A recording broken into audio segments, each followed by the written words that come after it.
சாய் பக்தர்களுக்கு என் அன்பு வணக்கங்கள். ஓம் சாய்ராம்.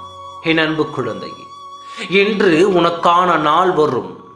அந்த நாளில் எனக்கான மகிழ்ச்சி எப்பொழுது வரும் என்று காத்திருக்கும் என் குழந்தையே, உனக்கான செய்தியை நான் உன்னிடம் ஒப்படைக்க வந்தேன். இறந்த காலத்திலும் நிகழ்காலத்திலும் வேதனையுடன் வருத்தப்பட்டு காத்திருக்கும் என் குழந்தைக்கு நல்லதொரு முடிவை தரவே உன் சாயப்பா நான் வந்துள்ளேன். நீ யாருக்கும் எந்த தீங்கும் நினைக்காத இந்த நிலையில் உன்னை சுற்றி இருக்கும் நபர்கள் யாவரும் உனக்கான தீங்குகள் மட்டும்தான் செய்து கொண்டிருக்கிறார்கள். இது ஏன் என்று எத்தனையோ முறை நீ கண்ணீர் விட்டு அழுதிருக்கிறாய்.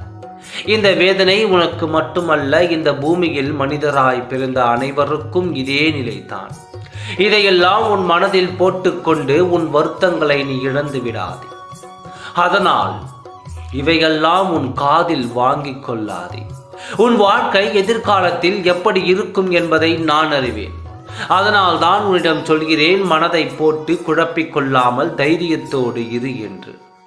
இந்த நிலையிலும் உன் துணையின் இல்லத்தில் இருப்பவர்கள் உன்னை இன்னும் எதிரியாகத்தான் பார்த்து கொண்டிருக்கிறார்கள். உன் துணையின் மனம் சற்று மாறினால் கூட அதை எப்படி திரும்பவும் பழைய நிலைக்கு கொண்டு வருவது என்று போராடி வருகிறார்கள்.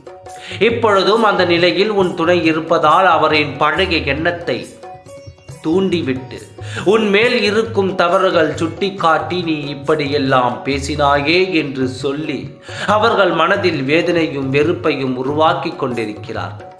இப்பொழுதும் இந்த வேளையில் அவர்கள் தீவிரமாகத்தான் இருக்கிறார்கள். ஆனால் உன் நிலை அறிந்து அவ்வப்போது உன் துணைக்கு உன்மேல் அன்பும் பாசமும் வந்து கொண்டிருக்கிறது. இப்படிப்பட்ட நிலையில் இன்று நான் ஒன்று சேர்வேன் என்று நீ வருந்தி கொண்டிருக்கிறாய். இந்த நேரத்தில் உன் சாயப்பா ஒன்றை சொல்லிக் கொள்கிறேன். யார் என்ன நினைத்து கொண்டு இருந்தாலும் நான் நினைப்பது மட்டும்தான் உன் வாழ்க்கையில் நடக்கும். உனக்கு நான் கொடுக்க வேண்டும் என்று நினைத்ததை யாராலும் கொடுக்க முடியாமல் தடுக்க முடியாது.